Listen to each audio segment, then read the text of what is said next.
Tonight, we're diving into one of history's most shocking military disasters, the annihilation of 3 Roman legions in the depths of the Teutoburg Forest.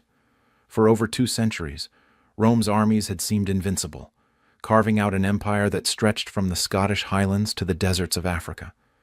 Their legions were machines of war, disciplined, organized, unstoppable. But in 9 CE, in the shadowy depths of a German forest, that myth of invincibility died a brutal, bloody death. 3 entire legions, over 20,000 men, vanished into the green darkness, ambushed by warriors they had dismissed as barbarians.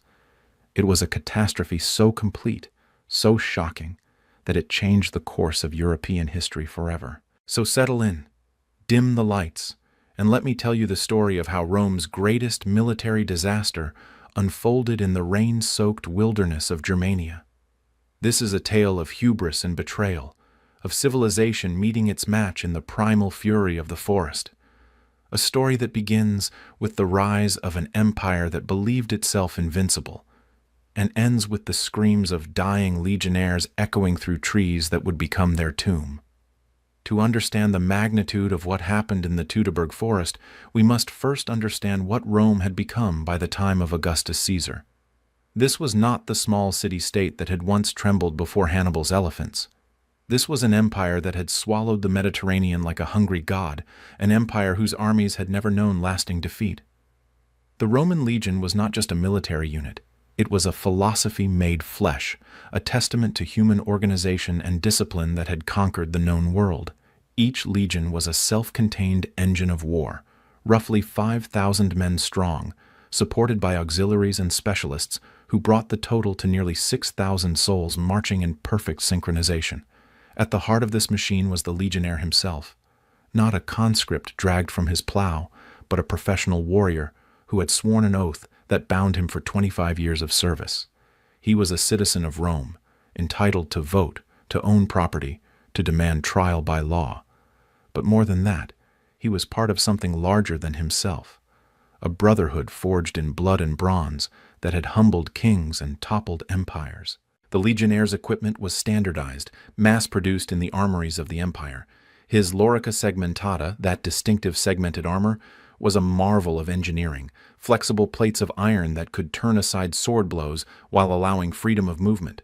His scutum, the great rectangular shield, was not just protection, but a weapon in its own right, its iron boss capable of crushing skulls and breaking bones. In his right hand, he carried the gladius, the short, stabbing sword that had carved out an empire. Unlike the long, slashing blades favored by barbarians, the gladius was designed for the close, brutal work of formation fighting. 18 inches of steel that could punch through mail, slide between ribs, and emerge bloody from a man's back before he even knew he'd been struck. But the legion's true power lay not in individual weapons, but in its organization. These men fought not as heroes seeking personal glory, but as cogs in a vast machine of destruction. They advanced in tight formation, shields locked, short swords thrusting in mechanical rhythm. When they walked forward, the earth itself seemed to shake with the measured tread of iron-shod feet.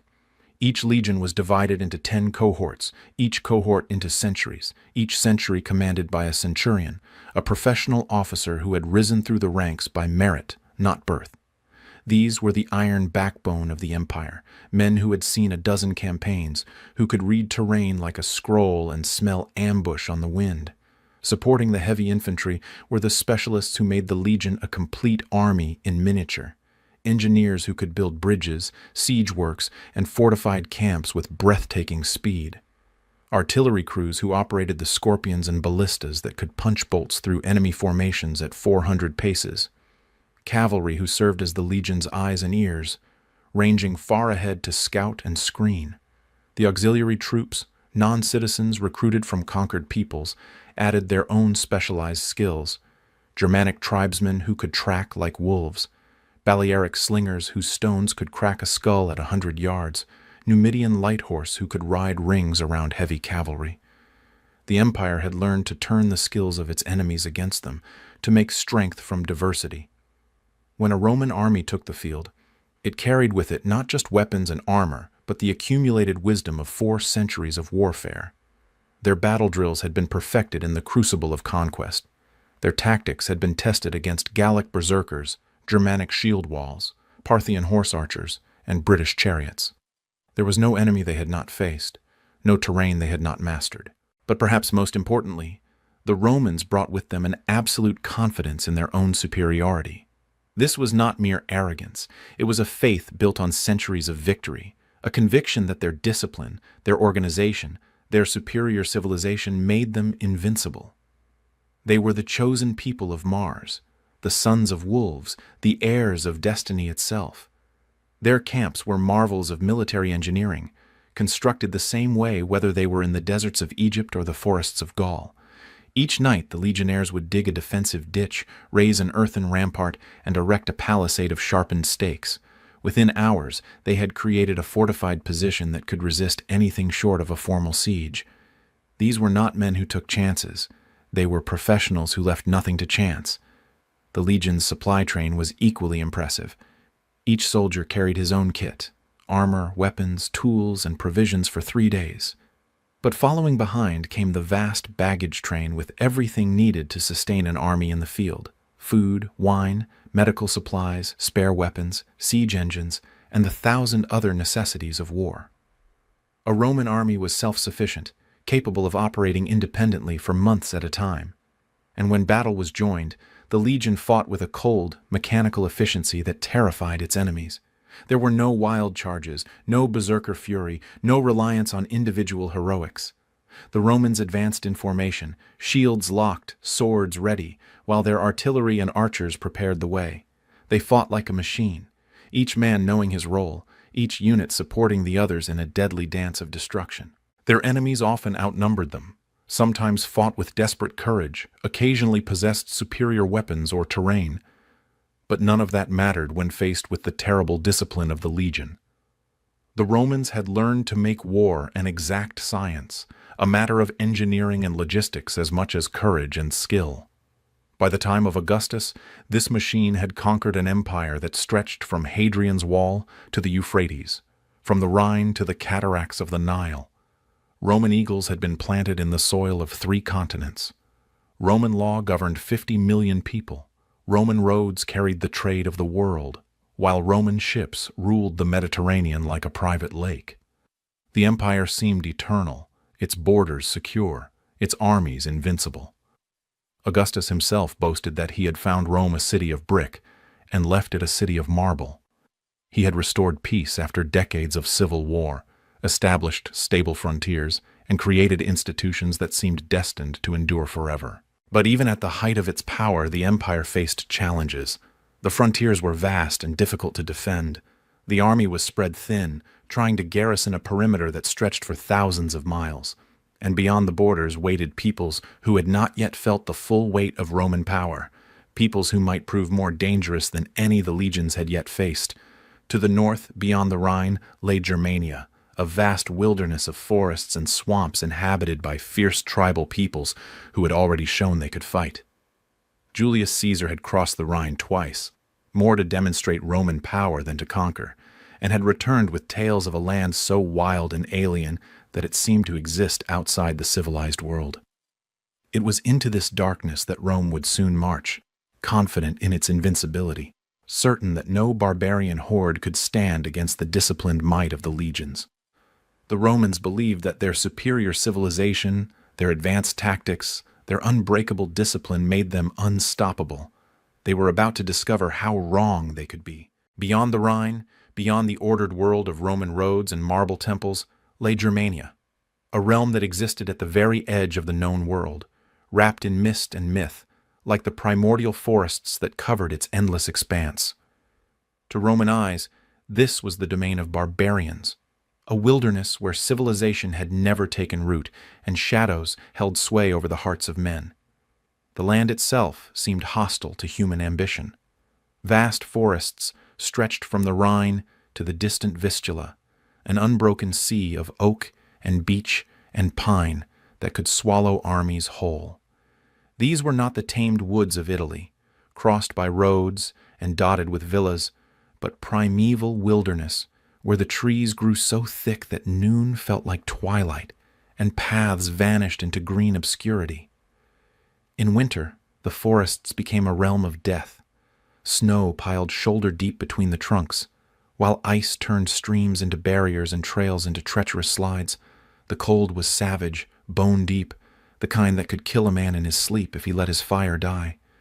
Even in summer, the woods remained dark and damp, filled with bogs that could swallow a horse and rider, streams that changed course with every storm, and thorns that tore at clothing and flesh like grasping fingers. But it was not an empty wilderness. In the clearings carved from the forest, along the banks of rivers and the shores of hidden lakes, lived the Germanic peoples, dozens of tribes with names that rolled off Roman tongues like thunderstorms: Cherushi, Chatti, Suebi, Marcomanni, Cimbri. To the civilized world, they were all barbarians, but among themselves they were distinct peoples with their own languages, customs, and bitter rivalries that went back generations. These were not the settled farmers of Gaul, growing soft behind their walls. The Germanic tribes were semi-nomadic, moving their herds and households as the seasons demanded, following ancient patterns that had been old when Rome was young. They lived in timber halls roofed with thatch, built around great central hearths where the smoke of oak logs mingled with the smell of roasting meat and the harsh laughter of warriors. Their society was built around the warrior band, the comitatus, young men bound to a chief by oaths of loyalty that were stronger than blood. These warriors lived for battle, for the chance to prove their courage in the storm of spears, to win gold and glory and the favor of the gods. They wore their hair long and bleached it with lime until it stood up like the mane of a lion. They adorned themselves with torques of twisted gold and amber beads that caught the firelight like drops of ancient sunlight. The Germanic peoples worshipped gods that matched their harsh land: Wotan, the one-eyed wanderer, Donar of the thunderhammer, Teu, the one-handed god of war. These were not the refined deities of the Roman pantheon, concerned with law and civilization and the ordering of society. These were primal forces, gods of storm and battle and the wild hunt that rode across the winter sky. Their sacred groves were places of power and terror, where ancient oaks stood like pillars supporting the sky, their branches heavy with the skulls of sacrificed enemies and the shields of fallen warriors. Here the priests, wild-haired men called druids by the Romans, read the future in the flight of ravens and the patterns of spilled blood. Human sacrifice was not uncommon, especially in times of crisis, when the gods demanded the highest price for their favor. But the Romans saw only chaos where there was actually a complex society with its own codes and customs. The Germanic peoples had their own concepts of law and honor, their own ways of resolving disputes and maintaining order. They elected their war chiefs in times of crisis and honored age and wisdom in times of peace. Their bards preserved the history of the tribe in epic songs that could last for days, keeping alive the memory of heroes and the locations of ancient battlefields. Women held a position of respect that would have surprised Roman matrons. Germanic women could own property, demand divorce, and speak in the tribal assemblies. They were believed to possess prophetic powers, and warriors would seek their counsel before battle. Some, like the legendary Veleda, became figures of almost divine authority, their words carrying the weight of divine command. Trade flowed between Germania and the Roman world, despite the official hostility. Roman merchants, protected by treaties or bribes, carried wine and metalwork and fine pottery north across the Rhine. In return came amber from the Baltic shores, furs from the northern forests, and slaves taken in the endless wars between the tribes. Germanic warriors developed a taste for Roman luxuries, silk, spices, fine weapons, that their own craftsmen could not provide. This contact was changing both societies. Young Germanic nobles began to serve as hostages in Rome, where they learned Latin and absorbed Roman customs. Some returned home with new ideas about law and government and military organization. Others remained, entering Roman service as officers in the auxiliary troops, where their knowledge of barbarian ways made them valuable assets. The Romans, for their part, began to see Germania not just as a source of danger, but as an opportunity. The land was rich in timber and metals. The people, once conquered, could provide excellent soldiers for the legions. Most importantly, the fractured nature of Germanic society seemed to offer the classic Roman solution: divide and conquer, playing tribe against tribe until all fell under the eagle's shadow.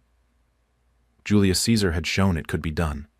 His conquest of Gaul had demonstrated that even the fiercest barbarians could be broken by Roman discipline and organization. The Gallic tribes had been just as warlike, just as proud, just as confident in their own superiority. But Caesar had used their divisions against them, allying with some tribes to destroy others until all were reduced to submission. Caesar had even crossed the Rhine, twice, in expeditions that were more demonstrations than invasions. He had built bridges in 10 days that the Germans had thought impossible, marched his legions across in a show of Roman engineering prowess, then withdrawn after making his point. The message was clear.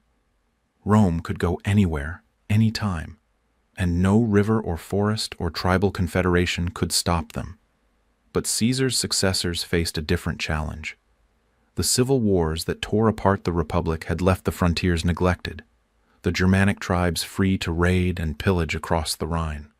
Augustus, when he finally established peace, found that the northern frontier had become a running sore, a constant drain on resources and manpower.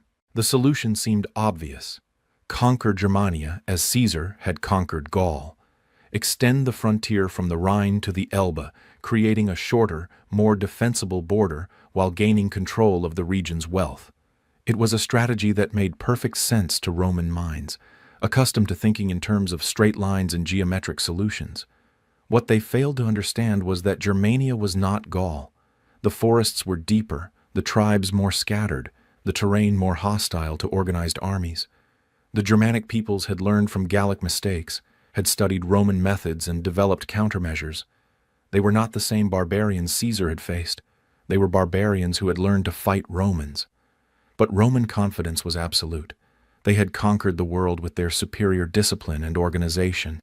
They had defeated Gauls and Germans before. They had broken Celtic shields and Germanic spear walls, had turned proud warriors into obedient slaves. Germania would fall like all the rest. Its peoples would accept Roman law and Roman order, and the empire would have peace. They could not imagine that in the dark heart of the Germanic forests, plans were already being laid for their destruction.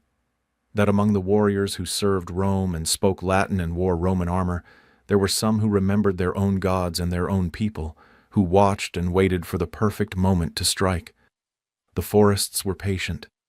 The forests could wait. And in their shadows, something was stirring that would shake the empire to its foundations.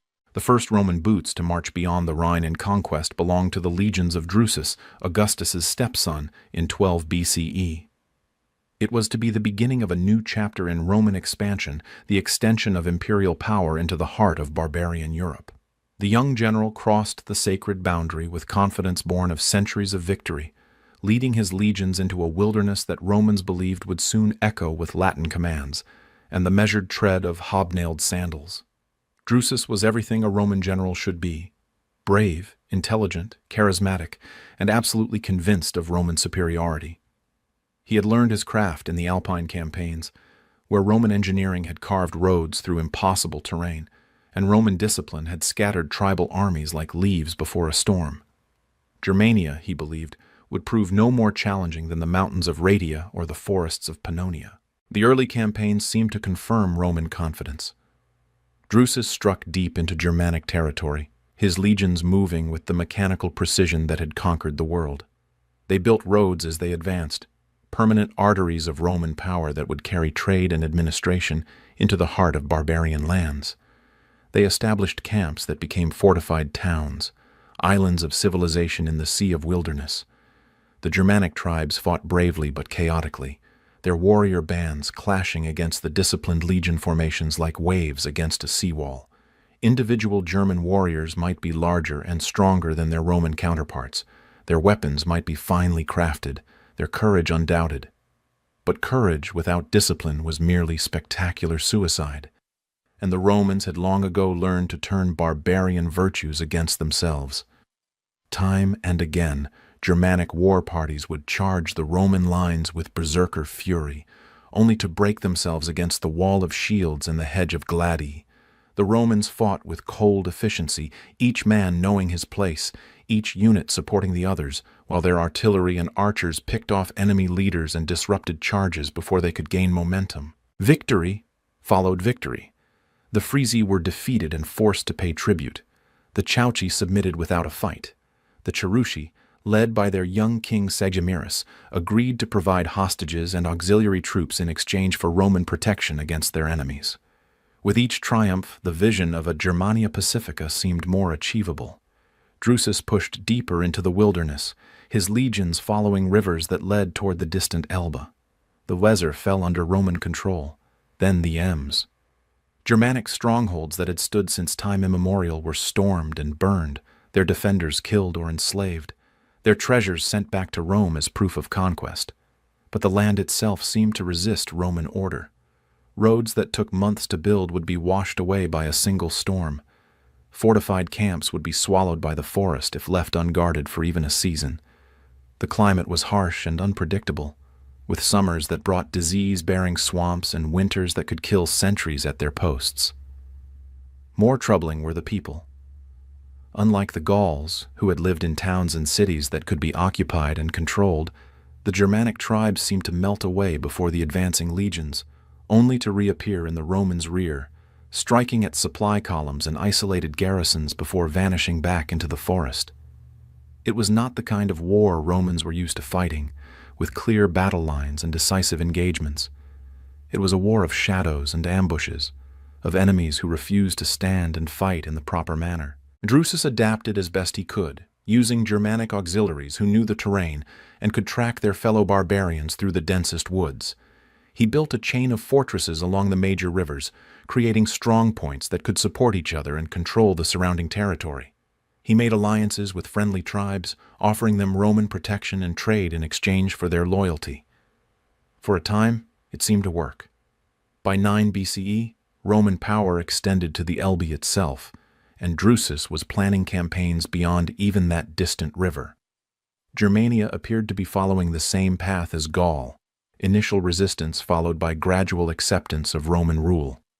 The tribal chiefs were learning Latin and sending their sons to Rome for education.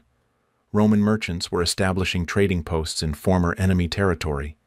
But then, disaster struck, not from enemy action, but from the land itself. While returning from a successful campaign, Drusus was thrown from his horse and suffered injuries that would prove fatal. The great conqueror died in his tent, surrounded by his grief-stricken officers, his vision of Germanic conquest still unrealized. His death was more than a personal tragedy. It was a strategic catastrophe. Drusus had been the architect of Roman policy in Germania, the man who understood both the opportunities and the challenges of the region. His replacement, his brother Tiberius, was a competent general but lacked Drusus's vision and charisma. The momentum of conquest was lost, and the Germanic tribes began to sense Roman uncertainty. Tiberius continued the campaigns, but his heart was not in them. He was recalled to deal with crises elsewhere in the empire, and the Germanic command passed to lesser men. The policy of conquest gradually shifted to one of consolidation, focusing on holding what had been gained rather than pushing deeper into the wilderness. It was during this period of uncertainty that a new figure entered the story. Publius Quinctilius Varus, a man whose name would become synonymous with Roman military disaster. Varus was not a military man by training, but a lawyer and administrator, a member of the old aristocracy who had distinguished himself in peaceful provinces where his political skills mattered more than his generalship. Varus had served as governor of Syria and Africa, where his harsh taxation and judicial decisions had filled the imperial treasury while earning him the hatred of his subjects. He was exactly the kind of man Augustus preferred for provincial commands, loyal, efficient, and completely focused on extracting wealth from conquered territories. When Augustus appointed him to command in Germania in 6 CE, it seemed like a logical choice. The military phase of the conquest was presumed to be over. What Germania needed now was not another general but an administrator, someone who could transform a conquered territory into a proper Roman province. Varus's experience in extracting taxes and imposing Roman law made him ideal for the task. Varus arrived in Germania with clear instructions: establish Roman civil administration, impose Roman taxation, and begin the process of Romanization that would turn barbarian tribes into peaceful provincial subjects. He set up his headquarters at Haltern, a fortified base on the Lippe River, and began the methodical work of creating a new province. Roman law began to replace tribal custom. Tax collectors spread through the territory, assessing tribute based on Roman models. Latin schools were established for the sons of tribal leaders. Roman temples were built alongside or on top of Germanic sacred sites. The process that had worked in Gaul and Spain and Britain was being applied to Germania with characteristic Roman thoroughness.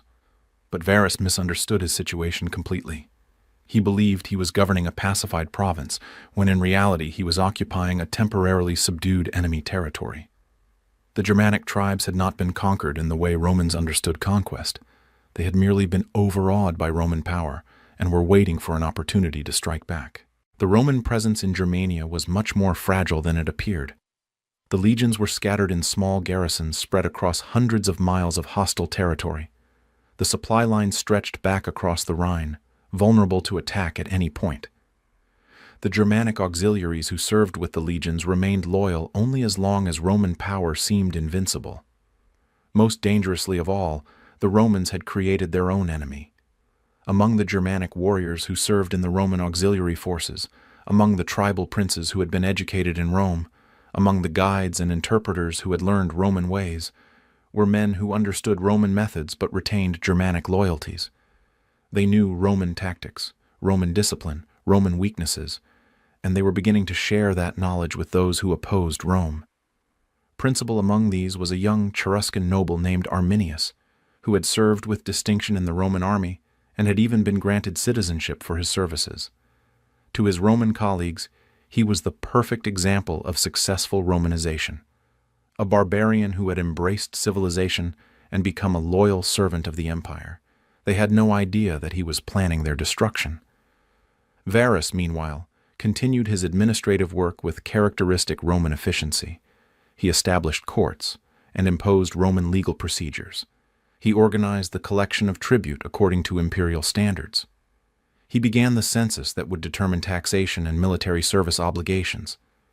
In his reports to Augustus, he painted a picture of steady progress toward full provincial status. But beneath the surface, resentment was building. The Germanic peoples had expected to be treated as allies, not subjects. They had thought their service to Rome would be rewarded with partnership, not exploitation. Instead, they found themselves being transformed into a source of revenue for the imperial treasury, their ancient customs dismissed as primitive superstitions. The warriors who had fought alongside the legions found themselves reduced to the status of tax-paying farmers. The tribal nobles who had welcomed Roman friendship discovered that friendship meant subservience. The priests who had maintained the sacred groves watched as Roman temples rose on their holy ground. Most galling of all was the Roman attitude of superiority. Varus and his officers made no effort to disguise their contempt for Germanic culture. They spoke of civilization and barbarism, of law and chaos, of order and primitive savagery. To them, the Germanic peoples were children who needed Roman guidance to achieve their full potential as human beings. This arrogance blinded them to the gathering storm. They could not imagine that barbarians might be capable of sophisticated planning or coordinated action. They assumed that Germanic loyalty, once bought, would remain bought. They believed that their superior civilization made them invulnerable to barbarian treachery. In the forests beyond the Roman camps, however, different conversations were taking place. Tribal leaders were meeting in secret, sharing their grievances and planning resistance. Warriors were sharpening their weapons and practicing formations learned from Roman drill sergeants. Priests were consulting the ancient gods, seeking divine guidance for the coming struggle. And at the center of it all was Arminius, the Romanized barbarian who had learned to think like a Roman while remaining Germanic in his heart. He had studied Roman tactics and Roman weaknesses. He knew how the legions fought, how they moved, how they could be defeated. Most importantly, he understood that the Romans' greatest strength, their absolute confidence in their own superiority, was also their greatest weakness. The trap was being prepared with exquisite care. But first, the prey had to be lured into position. In the firelit halls of the Cherushi, where warriors drank mead from the skulls of their enemies and bards sang of heroes who had died with swords in their hands, there was born around 18 BCE a boy who would grow up to shatter the myth of Roman invincibility. His Germanic name has been lost to history, but the Romans would come to know him as Arminius, a name that would echo through the corridors of imperial power like a curse. He was the son of Segamarus, a Cheruscan chief who had chosen collaboration over resistance when Drusus's legions first crossed the Rhine. It was a pragmatic decision, born of necessity rather than conviction. The Cherushi had watched the fate of tribes that defied Rome, scattered, enslaved, their warriors crucified along Roman roads as examples to others. Better to bend than break, to preserve the tribe's strength for a more favorable moment. As part of the terms of submission, Segamarus was required to provide hostages, guarantees of his good behavior. Among them was his young son, barely old enough to carry a spear, who was taken across the Rhine to be raised in the Roman manner. It was a common practice, designed to create a generation of barbarian leaders who would be more Roman than Germanic in their loyalties and outlook. The boy was given a Roman name, Arminius, and enrolled in the Roman educational system that was designed to transform barbarian princes into imperial servants. He learned Latin with the fluency of a native speaker, studied Roman history and law, absorbed Roman values and Roman ways of thinking. He was taught that Rome represented civilization itself, that the empire was humanity's greatest achievement, that service to Rome was the highest calling available to any man. But unlike many hostages who forgot their origins in the comfort of Roman luxury, Arminius remembered. Perhaps it was his father's careful instruction before he left. Perhaps it was the occasional visits from Cheruscan envoys. Perhaps it was simply something in his blood that refused to be Romanized. Whatever the cause, beneath his Roman education burned a Germanic heart that no amount of Latin poetry could extinguish. As he grew to manhood, Arminius displayed the qualities that Romans most admired: intelligence, courage, leadership, and tactical brilliance. He excelled in the military training that all young aristocrats received, showing a natural aptitude for warfare that impressed even veteran centurions. When he reached the age for military service, he was commissioned as an officer in the auxiliary forces, an honor rarely granted to barbarian hostages. His first campaigns were in Pannonia, where he served under Tiberius in the brutal wars that pacified the Danube frontier.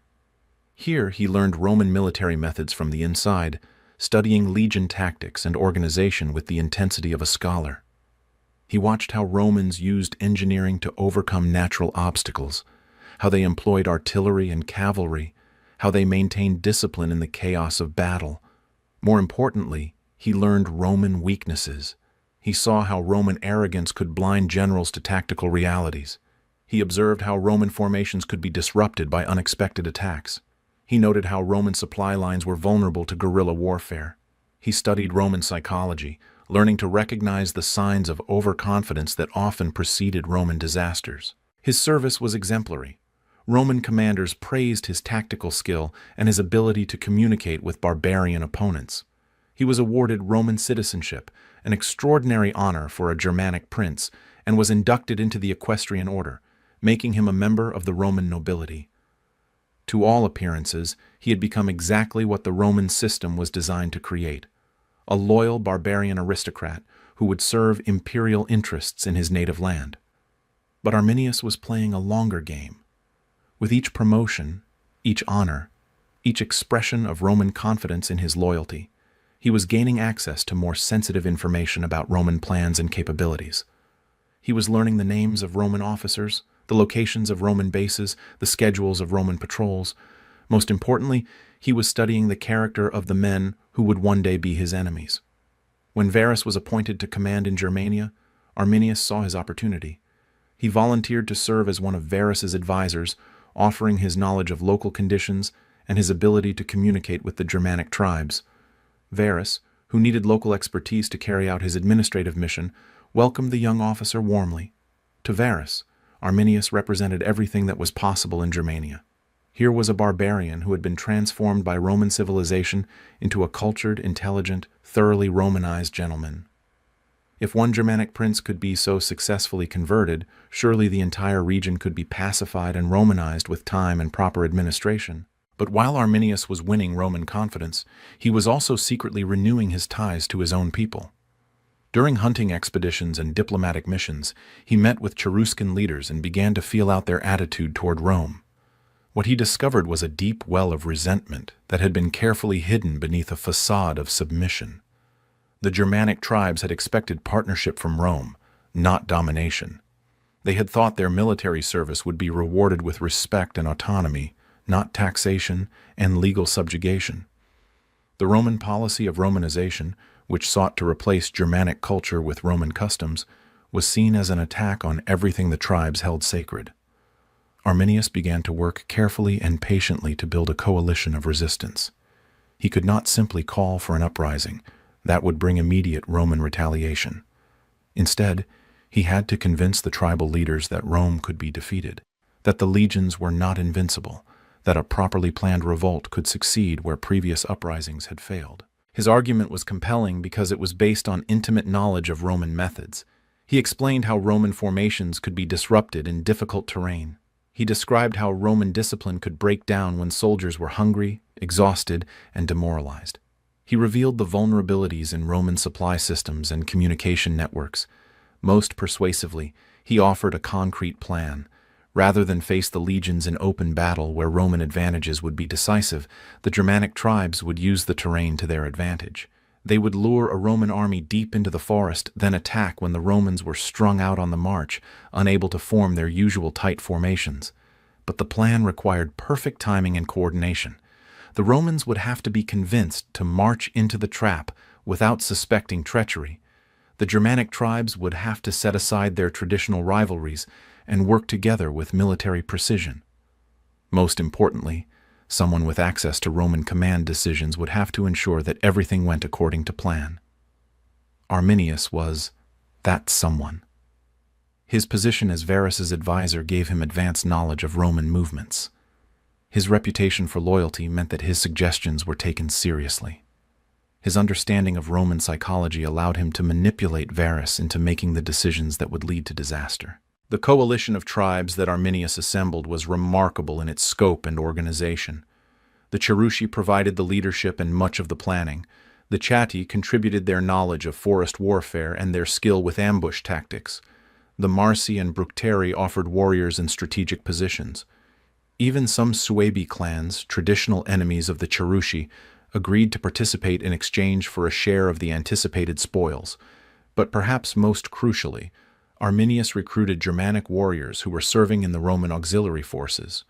These men had been trained by Roman drill sergeants, equipped with Roman weapons, and taught Roman tactics.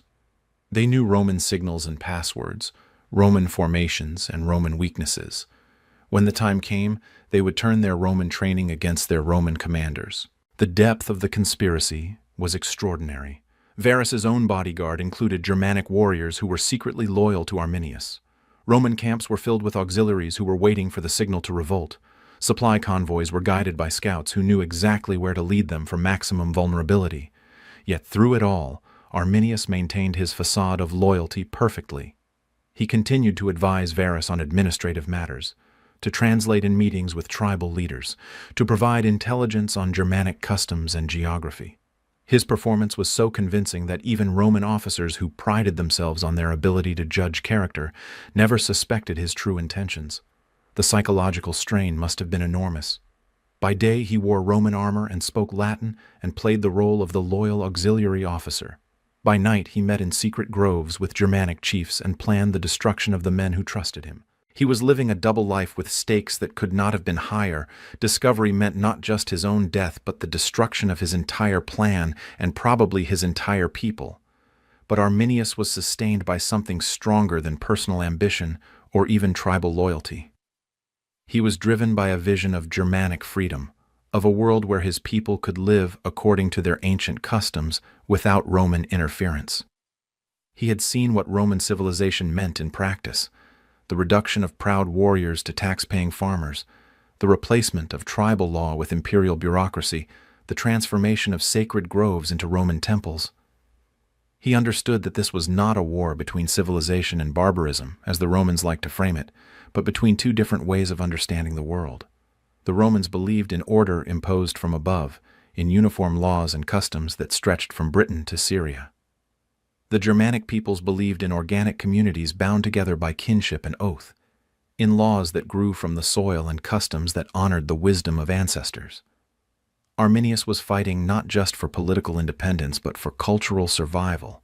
He knew that if his plan failed, if the conspiracy was discovered or the ambush defeated, Germania would be lost forever. The Roman policy of Romanization would continue until Germanic culture became nothing more than a curiosity studied by imperial historians. The irony was exquisite. The Romans had created their own destroyer by trying to turn a Germanic prince into a Roman gentleman. They had taught him their language, their tactics, their weaknesses, and their arrogance. They had given him access to their plans and their confidence in his loyalty. In trying to make him Roman, they had made him the perfect weapon against Rome. As the summer of 9 CE drew to a close, Arminius knew that his moment was approaching. The campaigning season was nearly over, and Varus would soon begin moving his legions back to winter quarters. This was the perfect opportunity.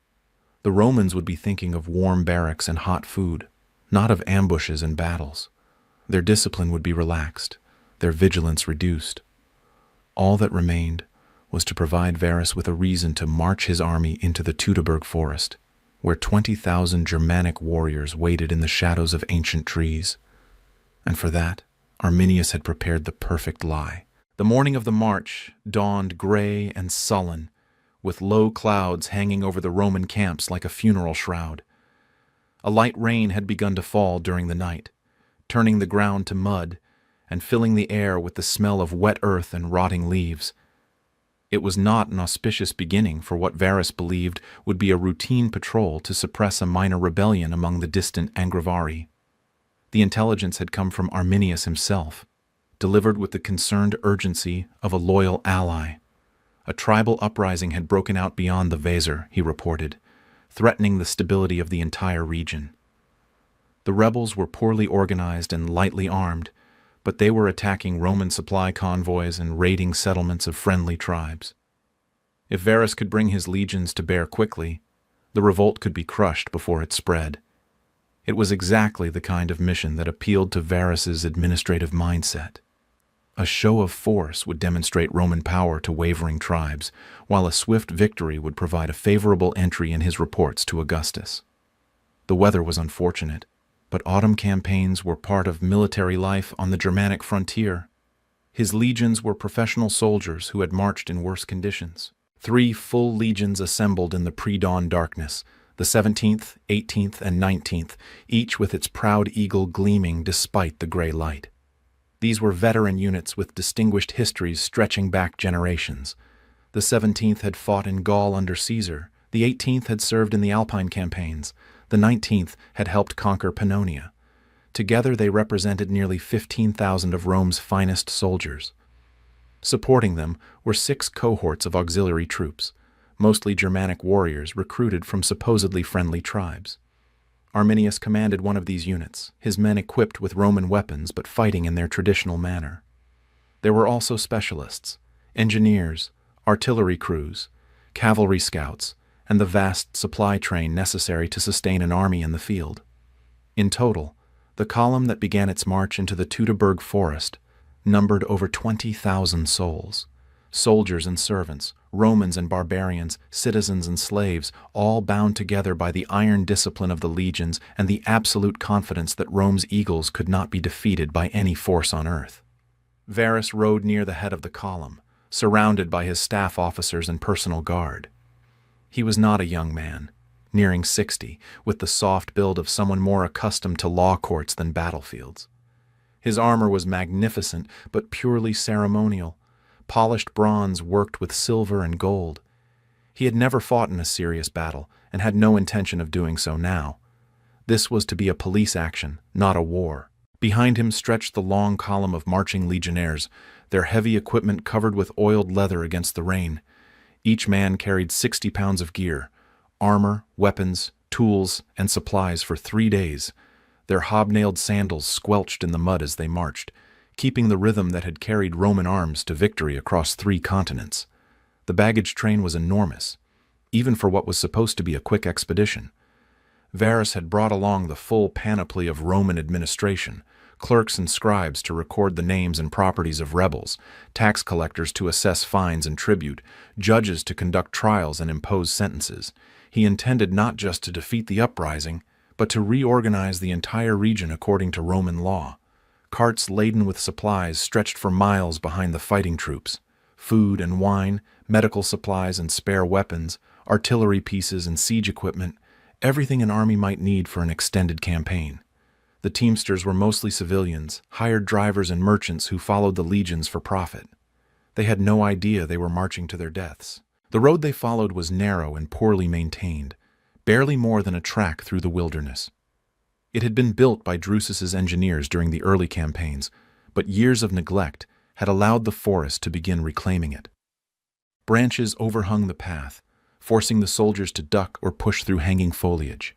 Tree roots broke through the paving stones, creating treacherous footing for men and animals alike. On either side, the Teutoburg Forest pressed close like living walls. These were not the orderly groves of Italy, planted and tended by human hands, but primeval wilderness that had never known the axe or plow. Oak and beech trees towered overhead, their trunks so massive that 10 men could not link hands around them. Between the giants grew dense undergrowth, thorns and brambles and twisted saplings that blocked all view of the interior. The forest was alive with sound, but it was alien sound that made the Roman soldiers nervous. The creaking of branches in the wind, the drip of water from countless leaves, the rustle of small animals in the underbrush. Occasionally a bird would call from the depths of the woods, harsh cries that sounded almost human. The Germanic auxiliaries said these were the voices of the forest spirits, warning intruders to turn back. As the column penetrated deeper into the wilderness, the character of the march began to change. The neat formations that had left the base camp became strung out over miles of muddy trail. The baggage carts frequently became stuck, forcing long delays while teams of soldiers struggled to free wheels from the sucking mud. Men began to fall out of formation, exhausted by the difficult conditions. Varus was beginning to regret his decision to bring so much equipment. But it was too late to turn back now. They were committed to the mission, and Roman commanders did not abandon their objectives because of bad weather. Besides, the reports indicated that the rebel force was small and poorly organized. A few days of hard marching would bring them to the enemy, and then superior Roman discipline would settle the matter quickly. What Varus did not know was that there was no rebellion among the Angrivari. The entire story was a fabrication created by Arminius to lure the legions into the perfect killing ground. Even now, as the Roman column struggled through the mud and rain, Germanic warriors were moving through the forest on either side, keeping pace with the march while remaining invisible in the green shadows. These were not the disorganized tribal levies that Romans expected to face in Germania. Arminius had spent months preparing his forces, teaching them Roman tactics and coordinating their movements with military precision. Each warrior knew his position and his role in the coming battle. They carried Roman weapons taken from supply convoys or provided by auxiliaries who had already declared for the conspiracy. The Germanic forces included elements from a dozen tribes, unified for the first time in generations by their shared hatred of Roman rule. Cherushi provided the leadership and much of the heavy infantry. Chatti contributed their feared berserkers, warriors who fought in drug-induced trances and knew no fear of death. Marci and Bructeri brought archers and javelin throwers who could strike from the cover of the trees. Most dangerous of all were the auxiliary troops still marching with Varus, men who wore Roman armor and carried Roman standards, but whose loyalty belonged to Arminius. When the trap was sprung, they would turn on their comrades without warning, striking down officers and disrupting formations from within. It was treachery on a scale that Roman military doctrine had never contemplated. As night fell on the first day of the march, the Roman column was forced to halt and make camp in a clearing barely large enough to contain a fraction of their number. The engineers worked frantically to construct the usual defensive perimeter. but the soft ground and limited space made their task nearly impossible. The camp that emerged was cramped and poorly fortified, nothing like the engineering marvels that Romans normally created. The soldiers huddled around smoking fires, trying to dry their equipment and warm themselves against the chill. They had covered only 12 miles that day, far less than the normal pace of a Roman army. At this rate, it would take them 4 days to reach their supposed objective, if they could maintain even this slow progress through the increasingly difficult terrain. Varus held a council of war in his command tent, studying maps by lamplight while rain drummed on the leather roof. Arminius was there, of course, offering advice on local conditions and promising that the way would become easier once they passed through the worst of the forest. The other officers grumbled about the weather and the terrain, but none questioned the fundamental wisdom of the mission. They could not know that, less than a mile away, in a sacred grove where the ancient gods still held sway, Germanic war chiefs were completing their own preparations. Sacred weapons had been blessed by the priests, battle spells had been chanted, and the runes had been cast to determine the most auspicious moment for attack. The forest spirits, the Germans believed, had given their blessing to the coming slaughter. Tomorrow, the trap would begin to close. But tonight, the Romans slept uneasily in their inadequate camp, while all around them in the darkness, 20,000 enemies waited with weapons in their hands and vengeance in their hearts. The rain continued to fall, washing away the scent of men and horses, muffling sound, reducing visibility to a few yards in any direction. It was perfect weather for an ambush, perfect conditions for the kind of warfare that Germanic warriors had perfected over generations of tribal conflict. In the morning, Varus would order his legions to resume their march deeper into the forest. He still believed he was leading a routine patrol against a minor rebellion. He had no idea that he was walking into the most perfectly planned military disaster in Roman history, a catastrophe that would echo through the centuries and change the course of European civilization forever. The Teutoburg Forest waited, patient and eternal. It had swallowed armies before and would swallow armies again. But never had it been offered such a feast as the one that was marching into its embrace. Never had it been given the chance to digest 3 entire Roman legions. The trees stood silent in the rain, their branches heavy with water and expectation. Soon they would be heavy with blood as well. Dawn came like a funeral shroud, gray and wet and oppressive. The Roman camp stirred reluctantly to life, soldiers emerging from soggy tents to find their equipment damp and their spirits dampened by another night of miserable weather. The fires had died during the night, leaving cold ashes and the acrid smell of wet wood. Everything was harder in these conditions: lighting fires, preparing food, maintaining weapons, preserving morale. Varus emerged from his command tent looking older than his years, his face drawn with fatigue and growing concern. The march was taking longer than anticipated. The conditions were worse than expected, and his officers were beginning to voice doubts about the wisdom of continuing the mission. But Roman commanders did not abandon their objectives because of inconvenience, and Varus was determined to press forward. The order to march was given at the usual hour, but it took far longer than normal for the column to form up and begin moving. Equipment had to be dried and repacked, stuck wagons had to be freed from the mud, and stragglers had to be rounded up and returned to their units. It was nearly midday before the vanguard finally resumed its advance into the depths of the forest. Arminius rode with the command group, his face a mask of concern and loyalty. He had spent the night in secret communication with his confederates, passing messages through the Germanic auxiliaries who moved freely between the Roman units. Everything was ready. The warriors were in position, the auxiliary troops knew their roles, and the moment of revelation was at hand. The trap had been prepared with exquisite care. For 3 days, Germanic forces had been moving through the forest parallel to the Roman line of march, using deer paths and hidden trails that no Roman scout could follow. They knew this country as intimately as Romans knew the streets of their own cities. Every tree, every stream, every possible line of approach or retreat. The killing ground had been chosen with tactical genius. The trail here passed through a narrow defile between 2 steep hills, forcing the Roman column to stretch out in single file. On one side rose a heavily wooded slope that provided perfect concealment for archers and javelin throwers. On the other lay a series of marshes and bogs that would prevent any organized retreat or flanking movement. It was a place where Roman advantages in discipline and formation would count for nothing, where superior numbers would be meaningless, where individual courage would matter less than knowledge of the terrain. Arminius had studied Roman tactical doctrine carefully, and he had found the perfect antidote to Roman military superiority.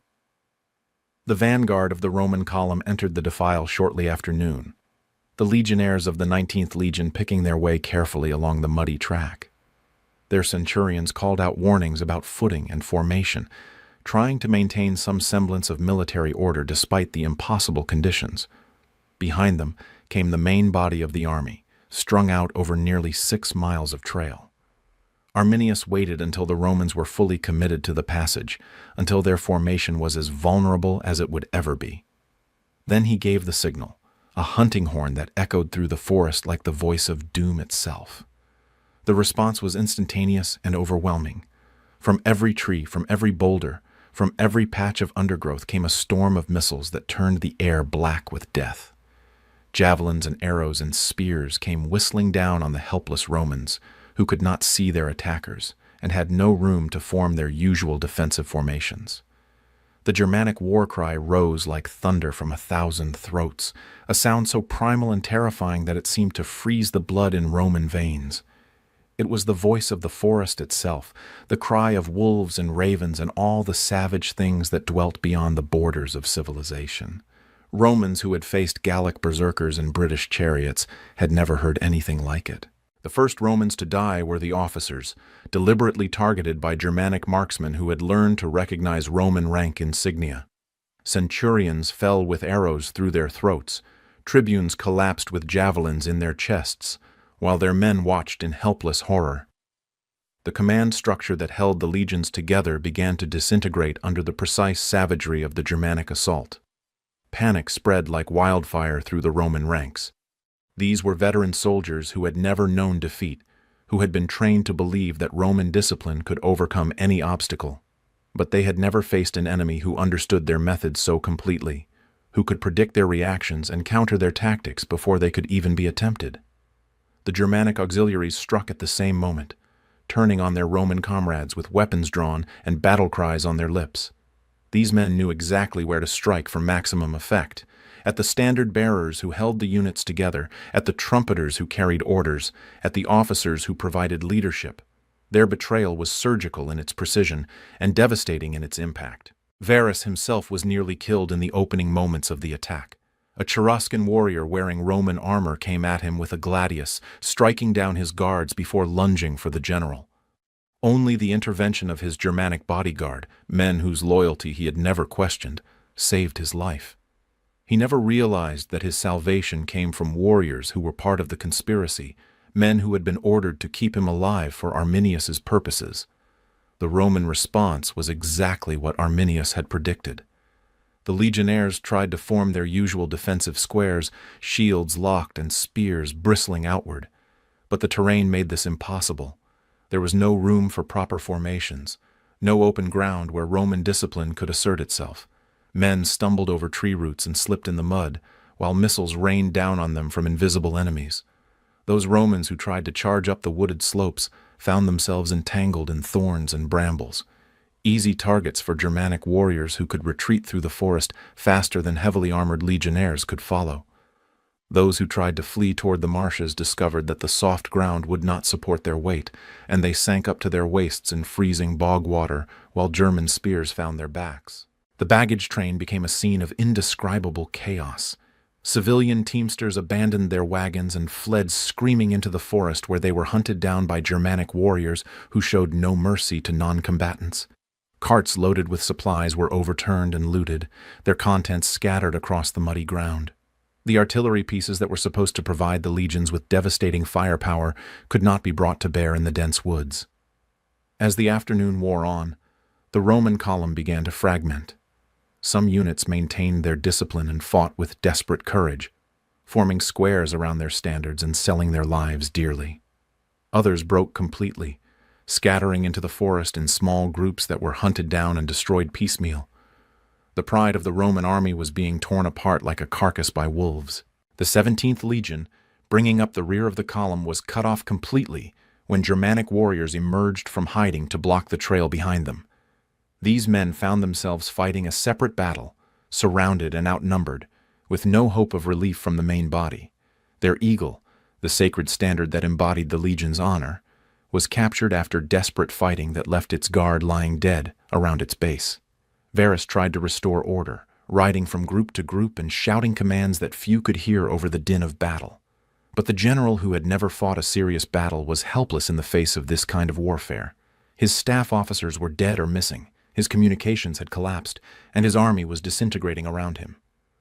Arminius appeared at his side, offering to guide him to safety through paths known only to the Germanic allies.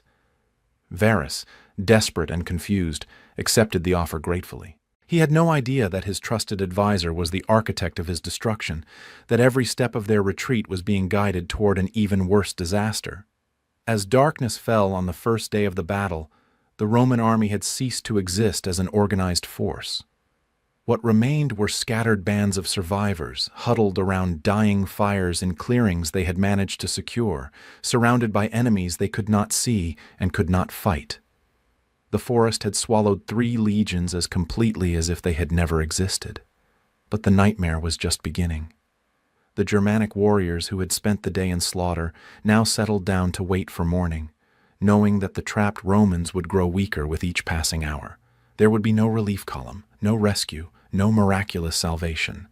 The trap had been sprung perfectly, and now it was simply a matter of time before the last Roman resistance was crushed. In the command group's makeshift camp, Varus sat staring into the flames of a struggling fire, beginning to understand the magnitude of the disaster that had befallen his legions. Around him, the surviving officers spoke in hushed voices of the impossible. A Roman army defeated by barbarians, 3 eagles lost, 20,000 men dead or scattered in a single day. The rain continued to fall, washing the blood from the leaves and carrying the screams of the dying into the darkness. The Teutoburg Forest had tasted Roman blood, and it hungered for more. Dawn brought no relief, only the gradual revelation of the full scope of the catastrophe. As gray light filtered through the canopy of leaves, the surviving Romans could see the extent of their losses scattered across the forest floor.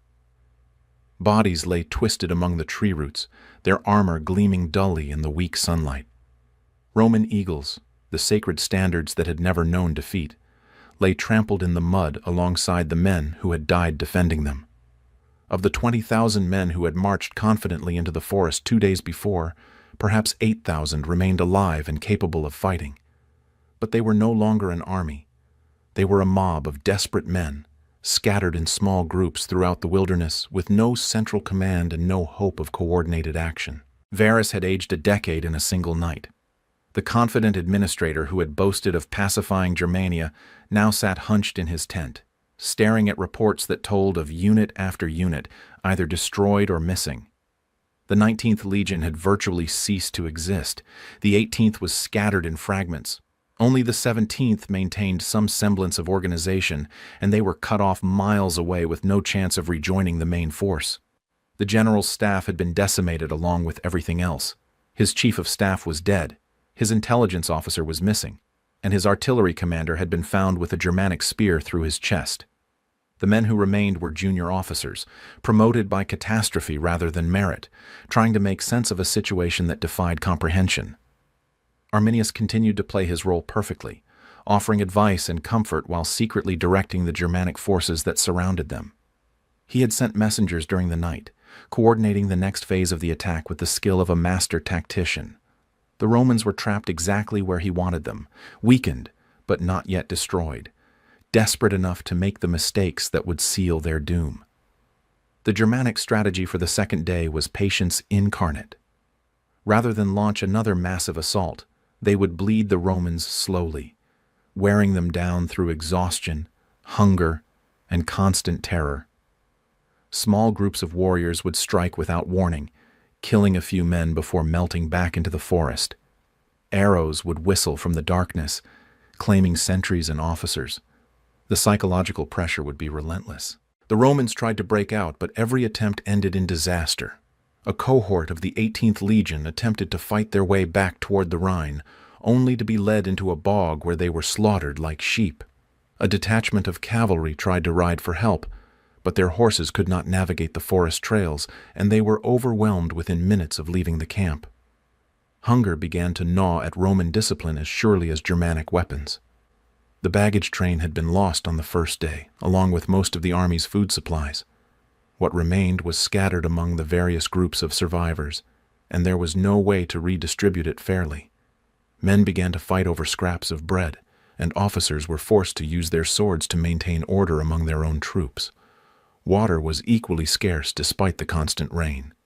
The streams were fouled with blood and corpses, and the Romans dared not venture far from their defensive positions to find clean sources. Dysentery began to spread through the survivors, weakening them further and filling the air with the stench of disease.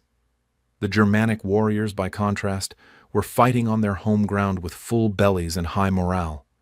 They knew every path through the forest, every stream where clean water could be found, every cave where they could take shelter. Their women brought them food and fresh weapons, while their priests assured them that the gods favored their cause. As the day wore on, the Roman positions became scenes of increasing desperation. Men who had marched in perfect formation just days before now crouched behind hastily built barricades, jumping at every sound from the forest.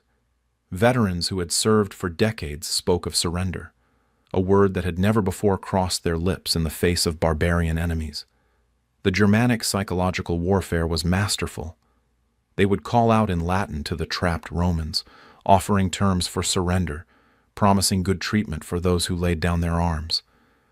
Some of these voices belonged to auxiliary troops who had served alongside the legions for years, men whose accents and mannerisms were familiar to their former comrades. A few Romans, driven to desperation by hunger and fear, actually attempted to surrender. They were taken alive and dragged away into the forest, but their screams soon echoed back through the trees. Sounds that convinced the remaining legionnaires that death in battle was preferable to whatever fate awaited prisoners. Varus made one last attempt to restore Roman fortunes, ordering a breakout in force toward what his maps showed as the shortest route to the Rhine.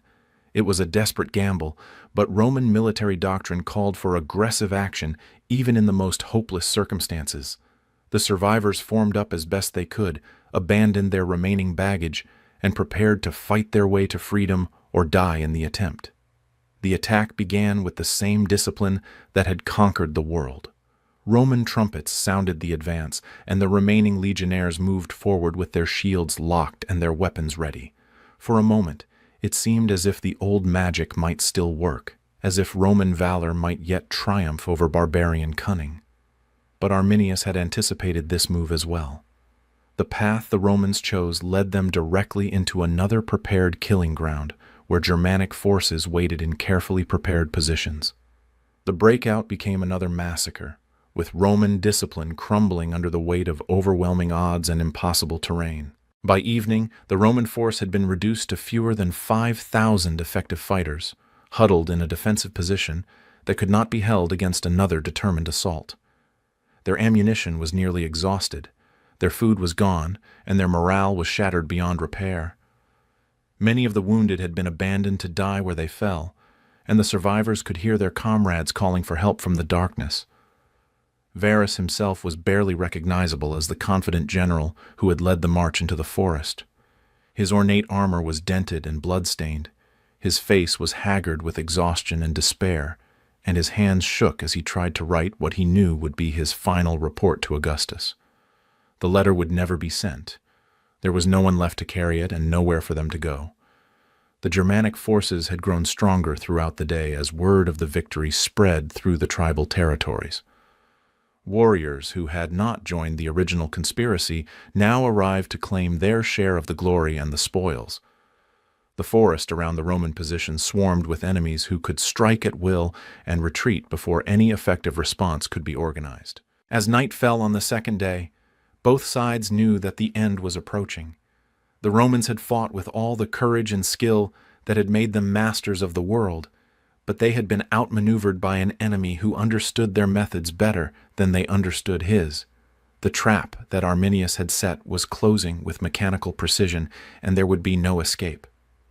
In the Germanic camps, the war chiefs gathered to plan the final assault. There would be no more patient bleeding, no more psychological warfare. Tomorrow they would finish what they had started, crush the last Roman resistance, and ensure that no witness survived to carry word of the disaster back to Rome. The forest itself seemed to sense the approaching climax. The rain had stopped, but the air remained heavy and oppressive. Strange sounds echoed through the darkness, the howling of wolves, the cries of ravens, the whispered voices of forest spirits celebrating the coming feast. To Germanic ears, these were omens of victory. To Roman ears, they were the voices of the damned.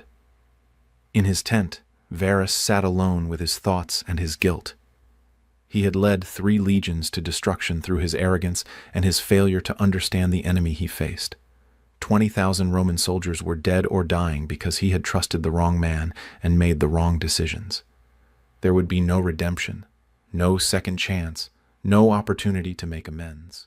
Tomorrow would bring the final act of the tragedy, the last desperate stand of Roman arms against the darkness of the forest, and after that, silence, the eternal silence of the grave, broken only by the wind in the leaves and the satisfied howling of the wolves. The third dawn came pale and cold, filtered through mist that rose from the forest floor like the ghosts of the unburied dead. In the Roman camp, if the desperate huddle of survivors could still be called a camp, men prepared for death with the stoic dignity that was their final inheritance from a civilization that now seemed impossibly distant. They numbered perhaps 4,000 now, the last remnants of 3 proud legions that had been the terror of the world.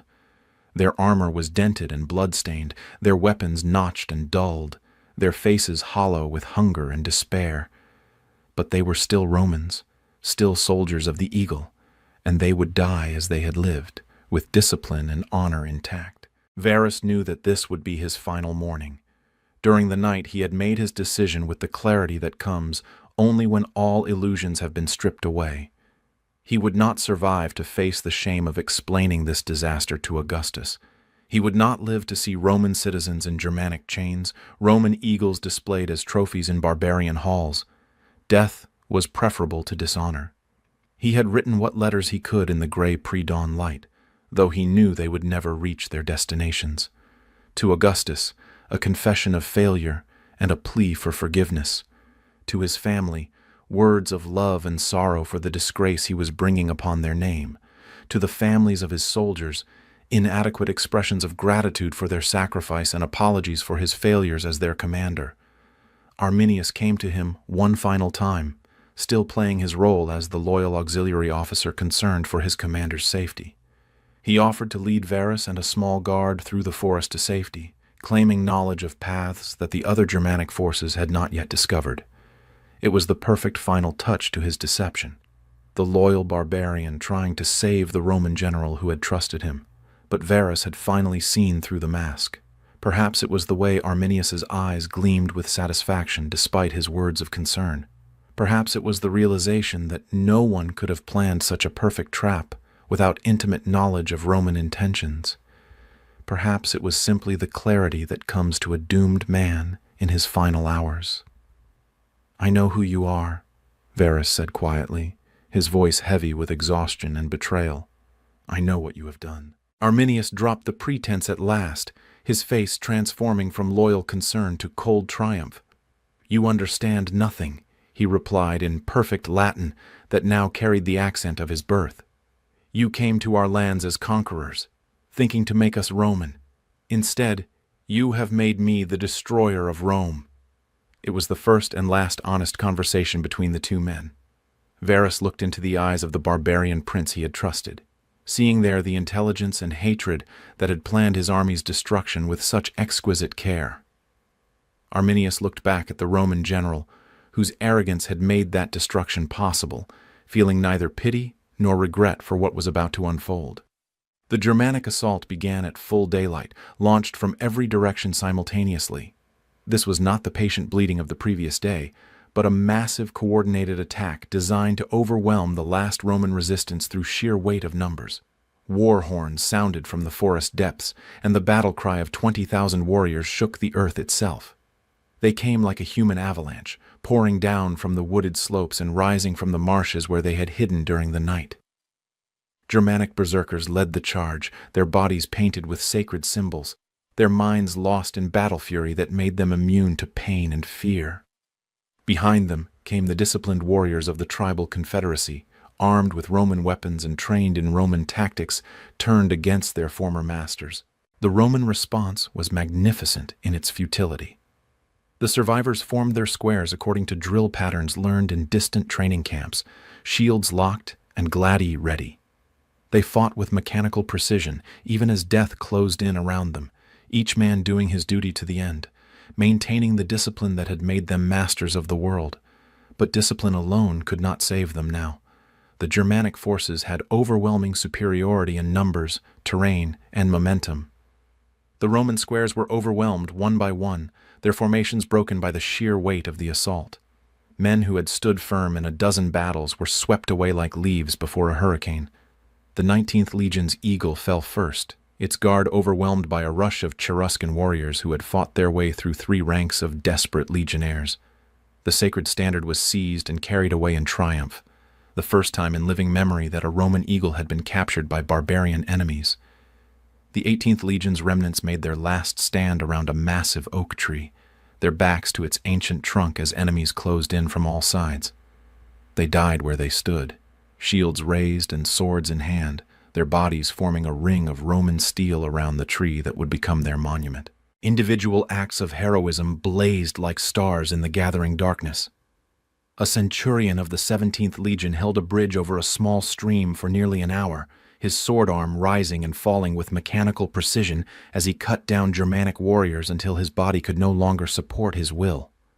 A young tribune led a charge that broke through the Germanic lines momentarily, creating a gap through which a few dozen Romans escaped before being surrounded and killed. But these were the actions of individual courage, not coordinated resistance. The Roman army as a fighting force had ceased to exist, replaced by scattered groups of desperate men making their final accounting with death. The forest had become a charnel house, the ground carpeted with bodies in Roman armor lying among the fallen leaves. Varus watched the destruction of his legions from his command position atop a small hill, surrounded by the last remnants of his personal guard. He had drawn his sword, not to fight, for what was the point of a lawyer's blade against a warrior's spear, but to perform the final duty that Roman honor demanded. His Optio, the veteran sergeant who had served with him for 5 years, tried to dissuade him. "General, we can still break through. There's a path to the east that might be clear. We can reach the Rhine, warn Augustus." "There is no path," Varus replied with infinite sadness. "There is no escape. There is only the choice between death with honor and captivity without it." He placed the point of his gladius against his chest, angled upward toward the heart, and spoke his final words as a Roman general. "Tell Augustus that Varus kept faith with Rome." The blade found its mark with practiced precision. Varus fell forward onto his own sword, his blood seeping into the German earth that had claimed so many of his soldiers. His Optio, seeing his commander's choice, made his own decision and fell on his gladius as well. One by one, the surviving officers of the 3 legions chose death over capture, their bodies forming a circle around their fallen general. The Germanic warriors found them there when they overran the final position. Romans who had chosen to die as Romans, maintaining their dignity even in the moment of ultimate defeat. Arminius himself stood over Varus's body, looking down at the man whose trust he had betrayed so completely. There was no triumph in his face now, only the cold satisfaction of a debt finally paid. The slaughter continued for hours as the Germanic forces hunted down the last scattered groups of survivors. Some Romans hid in caves and hollow trees, only to be dragged out and killed like animals.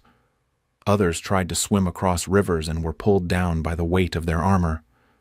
A few, perhaps fewer than 100, managed to escape into the deepest parts of the forest, but they would die slowly of exposure and starvation in the coming days. The baggage train yielded treasures beyond Germanic imagination: Roman gold and silver, weapons and armor, luxury goods from across the empire. All of it was distributed among the victorious warriors according to ancient custom. But the greatest prizes were not material. The 3 legionary eagles, those sacred standards that embodied the power and prestige of Rome itself. The Germanic forces began the ritual preparation of their victory. The heads of Roman officers were cut off and nailed to trees, their empty eye sockets staring blindly through the forest. The bodies of common soldiers were left for the wolves and ravens, their bones to whiten under the German sky as a warning to any who might follow. But some captives were kept alive for special treatment. Roman centurions and tribunes who had shown particular courage in battle were reserved for sacrifice to the Germanic gods. They would be taken to sacred groves where druids would read the future in their spilled blood, their deaths sanctifying the victory and ensuring divine favor for the future. As night fell on the 3rd day, the Teutoburg Forest lay quiet at last. 20,000 Romans lay dead among the trees, their blood soaking into soil that would remember their agony for generations to come. 3 entire legions had been annihilated, their eagles captured, their honor stripped away along with their lives. Arminius stood in the sacred grove where the victory sacrifices would be performed, watching as Roman prisoners were prepared for their final moments. These men had marched into Germania believing themselves invincible, certain that their discipline and organization made them superior to any barbarian force. Now they would die knowing that their confidence had been their downfall. The Germanic victory was complete, but it was also costly. Thousands of tribal warriors had died in the 3-day battle, and the political unity that Arminius had forged would not long survive the euphoria of victory.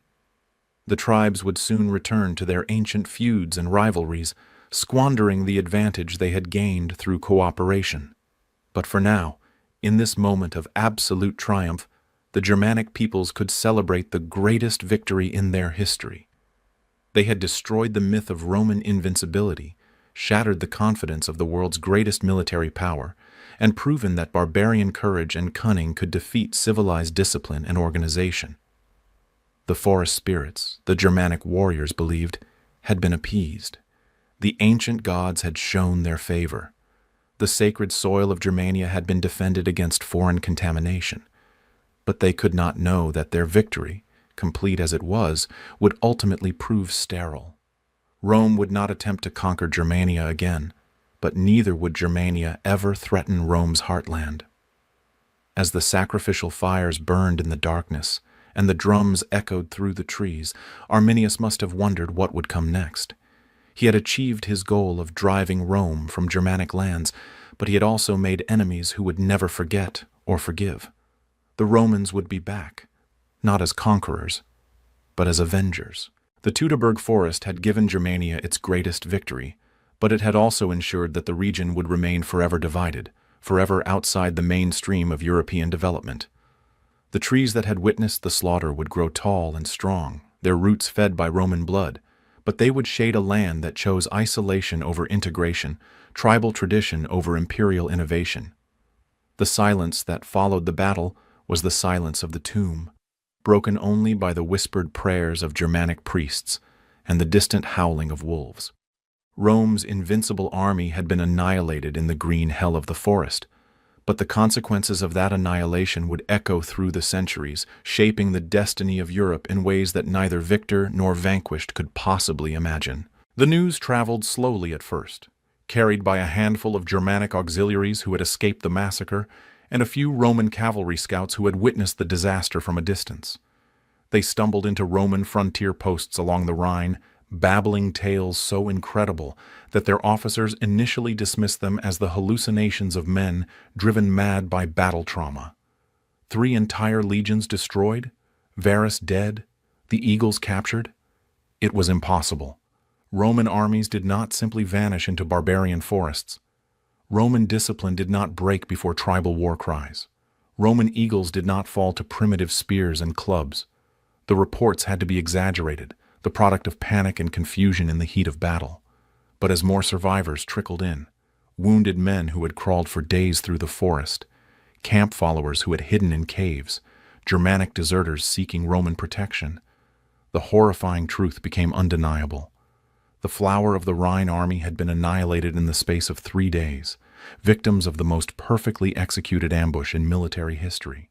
The commander of the Rhine frontier, Aulus Caecina Severus, was the first to grasp the full implications of the disaster. A veteran of 40 years' service, he had seen armies defeated before, but never anything like this. 3 legions represented nearly a tenth of Rome's entire military strength, the equivalent of 50,000 auxiliary troops and equipment worth millions of denarii. The loss was staggering in purely material terms, but the psychological impact was even more devastating. For over 2 centuries, the Roman army had been virtually invincible in open warfare. Individual battles might be lost, campaigns might fail, but entire armies did not simply disappear. The myth of Roman military superiority had been shattered as completely as the legions themselves. Caecina immediately began preparing the Rhine defenses for the Germanic invasion he was certain would follow. If Arminius could unite the tribes long enough to destroy 3 legions, surely he could marshal enough warriors to cross the Rhine and devastate Gaul. The frontier fortresses were reinforced, the river crossings were heavily guarded, and every available soldier was rushed to the border. But the expected invasion never came. The Germanic forces, drunk on victory and laden with spoils, had melted back into their forests to celebrate and quarrel over the division of Roman wealth. Arminius had achieved his strategic objective of driving Rome from Germania, but he lacked the vision and resources to carry the war into Roman territory. The moment of maximum Germanic unity was already passing. The news reached Rome itself in early winter, carried by a courier who had ridden relay horses to exhaustion across half the empire. Augustus was in his private study when the message arrived, reviewing reports from the provinces with the methodical attention to detail that had enabled him to rule the world for 4 decades. The emperor read the dispatch twice before its contents registered fully. Then he rose from his chair like a man much older than his 70 years and walked to the window that looked out over the city he had transformed from brick to marble. Below him lay the capital of the world, its forums and temples glittering in the winter sunlight, its streets filled with citizens who had no idea that their empire had just suffered its greatest military disaster in generations. Augustus's first impulse was to suppress the news, to prevent panic from spreading through the city and the provinces. But he quickly realized that concealment was impossible. Too many people knew, too many witnesses had survived, too many implications were already becoming apparent. Better to control the narrative than to let rumor and speculation run wild. The emperor summoned his closest advisors: Tiberius, his stepson and heir; Germanicus, his nephew and the army's rising star; the Praetorian prefect who commanded his personal guard. Together they began the delicate process of managing the crisis, crafting official statements that acknowledged the defeat while minimizing its significance. But in private, Augustus's composure cracked. According to palace servants who were present, the emperor was heard pacing his chambers late at night, striking his head against the wall and crying out in anguish, "Quinctilius Varus, legiones rede! Quintilius Varus, give me back my legions!" It became an obsession, a phrase he would repeat for months whenever the disaster was mentioned. The psychological impact on Augustus was profound. He had built his entire reign on the promise of victory and expansion, had boasted of extending Roman power to the ends of the earth. The Res Gestae, his own account of his achievements, spoke proudly of conquering Germania and bringing civilization to barbarian lands. Now all of that lay in ruins in a German forest. The emperor aged visibly in the weeks following the news. His hair grew whiter, his face more lined, his step less certain. He had always prided himself on his rational control of events, his ability to plan and execute complex strategies. The Teutoburg disaster represented a failure of intelligence and judgment so complete that it shook his confidence in his own abilities. More practically, the defeat created an immediate military crisis. The Rhine frontier was now defended by only 2 legions, far too few to hold back a serious Germanic invasion. Reinforcements had to be found quickly, but the empire's military resources were already stretched thin. Legions were tied down in Britain, Spain, the Danube, Syria, and Egypt, all frontiers that could not be weakened without risking other disasters. Augustus was forced to resort to emergency measures that he had hoped never to use again. Volunteers were recruited from the urban population of Rome itself, men who had never seen military service, but who could be trained quickly for defensive duties. Slaves were promised freedom in exchange for military service, despite the dangerous precedent this set. Even gladiators were recruited from the arenas, their fighting skills adapted to the needs of the legions. The financial cost was equally staggering. New legions had to be equipped and supplied, fortifications had to be strengthened, and the survivors of the disaster had to be compensated for their losses. The imperial treasury, already strained by the costs of expansion and public works, was forced to dip into the emergency reserves that Augustus had carefully accumulated over decades. But perhaps most seriously, the defeat undermined the entire strategic framework that had guided Roman policy since the days of Julius Caesar. The conquest of Germania had been conceived as the logical completion of Gallic expansion, creating shorter, more defensible frontiers while bringing valuable resources under Roman control. Now that vision lay in ruins, along with the 3 legions that had been meant to implement it. The emperor convened emergency sessions of the Senate to debate the empire's response. Some senators called for massive retaliation, demanding that new armies be raised to avenge the fallen legions and complete the conquest of Germania. Others urged caution, arguing that the disaster proved the futility of expansion beyond the Rhine, and that resources should be concentrated on defending existing frontiers. Augustus himself seemed paralyzed by indecision. The confident ruler who had never hesitated to use military force when necessary now found himself questioning every assumption about Roman strategy and capabilities. The man who had boasted of finding Rome a city of brick and leaving it a city of marble was suddenly confronted with the limits of Roman power. The Germanic auxiliaries serving in other parts of the empire came under immediate suspicion. If Arminius could betray Roman trust so completely, what about other Germanic officers who had sworn loyalty to Rome? Mass arrests were carried out, Germanic units were disbanded or transferred away from sensitive positions, and a climate of paranoia settled over the frontier provinces. Religious authorities proclaimed the disaster as a sign of divine displeasure, calling for sacrifices and ritual purifications to restore the favor of the gods. The priests of Mars demanded that captured Germanic weapons be burned in his honor, while the augurs consulted the sacred chickens for guidance on future military operations. In the provinces, news of the defeat sparked fear and sometimes rebellion. Local populations who had been held in check by the threat of Roman military intervention began to test the limits of imperial patience. Tax collectors found their work more difficult. Provincial governors discovered that their authority carried less weight, and the entire structure of Roman administration felt less secure. The defeat also had profound implications for Augustus's succession plans. His stepson Tiberius, already designated as heir, now faced the prospect of inheriting an empire whose military reputation had been badly damaged. The dynastic propaganda that portrayed the imperial family as divinely favored conquerors looked hollow in the face of such a complete disaster. Perhaps most troubling of all was the realization that Roman intelligence and planning had failed so completely. Varus had marched into the forest with complete confidence in his understanding of local conditions and Germanic intentions. Roman spies had reported no signs of significant tribal unrest. Roman allies had provided assurances of continued loyalty. Yet despite all of this, 20,000 Romans had walked into a trap so perfectly constructed that not 1 in 100 had escaped. The implications for imperial security were staggering. If Roman intelligence could be so thoroughly deceived in Germania, what about other frontiers? How many other Arminiuses were wearing Roman armor and speaking Latin while planning their own betrayals?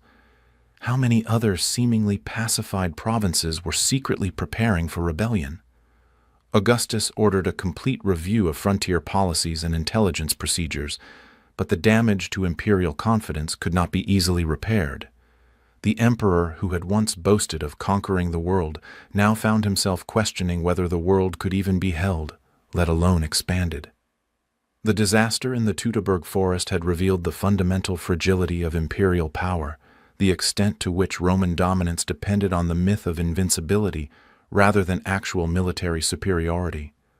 Once that myth was shattered, every frontier became questionable, every alliance became suspect, every conquered people became a potential threat.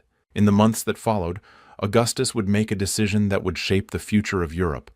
Rome would not attempt to reconquer Germania. The Rhine would become the permanent frontier, a line that Roman armies would not cross in conquest. It was an admission of defeat disguised as strategic wisdom, but it was also the beginning of a new phase in Roman history, an empire that had learned the limits of its own power. The echoes of the disaster would reverberate through imperial policy for generations to come, a constant reminder that even Rome could bleed, even Roman eagles could fall, even the most carefully laid plans could crumble in the face of barbarian cunning and Germanic fury. In the aftermath of the Teutoburg disaster, as the shock waves of defeat rippled through the empire's marble halls and frontier camps, Augustus made a decision that would echo through the centuries. Standing in his private study, surrounded by maps that had once shown projected Roman provinces stretching to the Elbe and beyond, the emperor took up his stylus and drew a line along the Rhine. It was a line Rome would never cross again in conquest, a boundary not just between civilization and barbarism, as Romans saw it, but between imperial ambition and imperial caution. The decision was presented as strategic wisdom. The Rhine was a natural defensive barrier, Augustus's advisors argued, easier to fortify and defend than the scattered rivers and forests of inner Germania. The resources that would have been required to hold conquered Germanic territory could be better used elsewhere, on frontiers where Roman arms had already proven successful. It was a rational response to an irrational disaster. But beneath the careful justifications lay a deeper truth. Rome had lost its nerve. The empire that had conquered the Mediterranean through relentless expansion, that had never met a frontier it would not cross or an enemy it would not fight, had been stopped cold by a barbarian prince with a handful of forest tribes. The myth of inevitable Roman victory had died in the Teutoburg Forest, and with it had died the imperial confidence that had driven centuries of conquest. The Rhine frontier that emerged from this decision was unlike any other Roman border. It was not a line drawn on maps by victorious generals, but a scar cut by defeat across the body of imperial ambition. The great river became more than a geographical feature. It became a psychological barrier, a constant reminder of where Roman power had met its match and turned back. The legions that garrisoned this frontier were different too. They were no longer the spearhead of expansion, but the guardians of limitation, professional soldiers whose job was not to conquer new territories, but to hold the line against peoples who had proven they could not be conquered. The psychological impact on military morale was subtle but profound. These were men defending a wound rather than extending an empire. The Germanic peoples beyond the Rhine, meanwhile, found themselves in an equally unprecedented situation. They had achieved something no other barbarian confederation had managed. They had forced Rome to retreat and abandon a major strategic objective, but their very success trapped them in a pattern of tribal warfare and political fragmentation that would define their history for centuries to come. Arminius himself discovered that victory brought its own problems. The confederation he had built to fight Rome began to fragment almost immediately after the battle. Tribal chiefs who had accepted his leadership in war were unwilling to submit to his authority in peace. The very independence that had made Germanic resistance possible now made Germanic unity impossible. Within 3 years of his greatest triumph, Arminius was fighting a civil war against his own father-in-law Segestes, who had remained pro-Roman throughout the crisis. The unity that had destroyed 3 legions could not survive the mundane challenges of governing a confederation of proud and independent tribes. Germanic politics returned to their ancient patterns of alliance and betrayal, raid and counter-raid, blood feud, and temporary peace. The irony was bitter and complete. Arminius had driven Rome from Germania to preserve Germanic freedom, but that very freedom prevented the Germans from building the kind of unified state that might have challenged Roman power more effectively. The tribes remained strong enough to defend their territory, but too divided to expand beyond it. They had won their independence at the cost of their potential. Rome, by contrast, learned from defeat in ways that ultimately strengthened the empire. The disaster forced a fundamental reassessment of imperial strategy and capabilities. Augustus and his successors abandoned the dream of universal conquest in favor of more limited and achievable goals. The empire became more defensive in orientation, but also more stable and enduring. The Rhine frontier became a laboratory for new military techniques and technologies. Roman engineers perfected the art of fortification, building walls and towers and camps that could withstand anything Germanic warriors could throw at them. Roman diplomats learned to play tribal politics with sophisticated subtlety, supporting some chiefs against others, keeping the barbarians divided and manageable. Most importantly, Rome learned to live with limits. The empire that had once seen every horizon as a challenge to be conquered now accepted that some boundaries were permanent. This acceptance of limitation paradoxically made Roman power more durable. An empire that knew when to stop expanding was an empire that could last. The cultural consequences of the Teutoburg disaster were equally profound. The Roman historical imagination had been shaped by narratives of inevitable triumph, stories of Roman virtue conquering barbarian vice through superior discipline and organization. The destruction of 3 legions shattered this narrative framework and forced Romans to confront the possibility that their enemies might be neither inferior nor evil, merely different. This recognition did not lead to cultural relativism. Romans continued to believe in the superiority of their civilization, but it did introduce a note of caution and complexity into imperial ideology. The empire was still destined to rule the world, but perhaps not all of the world, and perhaps not immediately. Patience and prudence became imperial virtues alongside courage and ambition. The Germanic peoples, meanwhile, found themselves caught between 2 worlds. They had rejected Roman rule but could not escape Roman influence. Trade continued across the Rhine frontier. Germanic warriors continued to serve in Roman armies, though under much tighter supervision, and Germanic nobles continued to send their sons to Rome for education and hostage-taking. This cultural exchange created a Germanic society that was neither fully barbarian nor successfully Roman. Germanic tribes adopted Roman military techniques and political ideas while maintaining their traditional social structures and religious beliefs. They became more sophisticated and more dangerous, better able to resist Roman pressure but also more dependent on Roman trade and technology. The line Augustus drew along the Rhine became one of the most important frontiers in European history. It separated not just Roman from barbarian territory, but 2 different models of civilization, one based on centralized authority and uniform law, the other on local autonomy and customary tradition. The tension between these models would shape European development for the next millennium. The fortified camps that guarded the Rhine frontier grew into cities that still exist today: Cologne, Mainz, Strasbourg, Basel. These urban centers became focal points for trade and cultural exchange, places where Roman and Germanic influences blended to create something new. The frontier that had been drawn by military defeat became a zone of cultural innovation. But the most lasting consequence of the Teutoburg disaster was psychological.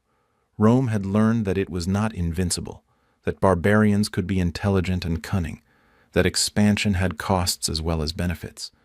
This knowledge made the empire more cautious but also more self-aware, more willing to negotiate and compromise rather than simply impose solutions through force. The emperors who followed Augustus inherited a more mature empire, one that had been tempered by defeat and made wiser by loss. They faced Germanic pressure along the Rhine for centuries to come, but they faced it with armies that had learned from Varus's mistakes and strategies that had been refined by bitter experience. Arminius himself did not live to see the long-term consequences of his victory. He was murdered by his own kinsmen in 19 CE, killed by Germanic nobles who feared his ambitions for permanent leadership. His death eliminated the one man who might have been able to unite the tribes permanently, ensuring that Germania would remain fragmented and vulnerable to Roman manipulation. The irony of his fate was not lost on Roman historians. The barbarian who had destroyed 3 legions was destroyed in turn by barbarian disunity, killed by the very tribal jealousies and rivalries that had made Germanic confederation so difficult. His victory over Rome had been magnificent, but it had also been sterile, producing no lasting political structure that could build on his achievement. The forests where 20,000 Romans had died gradually returned to normal.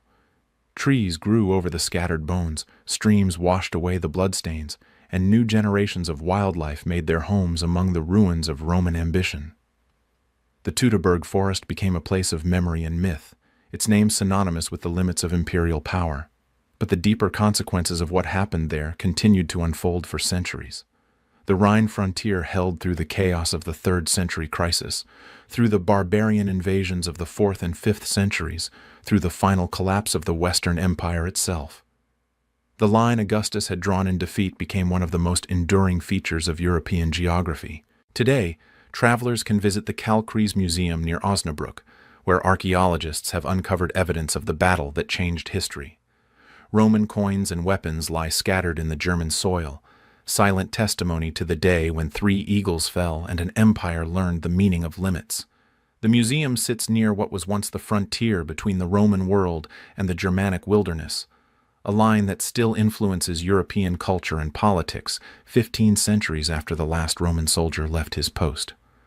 The Teutoburg Forest gave Europe its shape, creating the division between Latin and Germanic cultures that persists to this day. It was a battle that determined not just military victory or defeat, but the fundamental patterns of European civilization. In stopping Roman expansion at the Rhine, Arminius and his warriors preserved the cultural diversity that would make Europe a continent of nations rather than a single imperial system. The 3 legions that died in the forest paid with their lives for their empire's education in the limits of power. Their sacrifice taught Rome that some victories are too costly to achieve, some territories too difficult to hold, some peoples too fierce to conquer. It was a lesson that made the empire smaller, but also made it stronger, more durable, more wise. In the end, the Teutoburg disaster was both a defeat and a deliverance. A defeat for Roman arms, but a deliverance from the fatal hubris that had destroyed so many empires before and would destroy so many after. The forest had taught Rome to know itself, and in that knowledge lay the secret of imperial longevity. The eagles had fallen, but the empire had learned to fly. And so our story ends where it began, in the shadows of ancient trees and the whisper of wind through leaves that have witnessed the rise and fall of human ambition. The Teutoburg Forest stands still, patient and eternal, keeping its secrets while the centuries flow past like water through its roots. 3 legions marched into that green darkness believing themselves invincible, carrying with them the accumulated arrogance of 4 centuries of conquest. They emerged as scattered bones and broken dreams, their eagles captured, their myth shattered, their empire forever changed by the lesson written in blood among the oaks and beeches of Germania. It is a story that speaks across the millennia, to every empire that believes itself eternal, every army that thinks itself invincible, every civilization that imagines its superiority grants it dominion over the earth. The forest remembers them all, and the forest endures when they have crumbled into dust. Perhaps that is the deepest lesson of the Teutoburg disaster.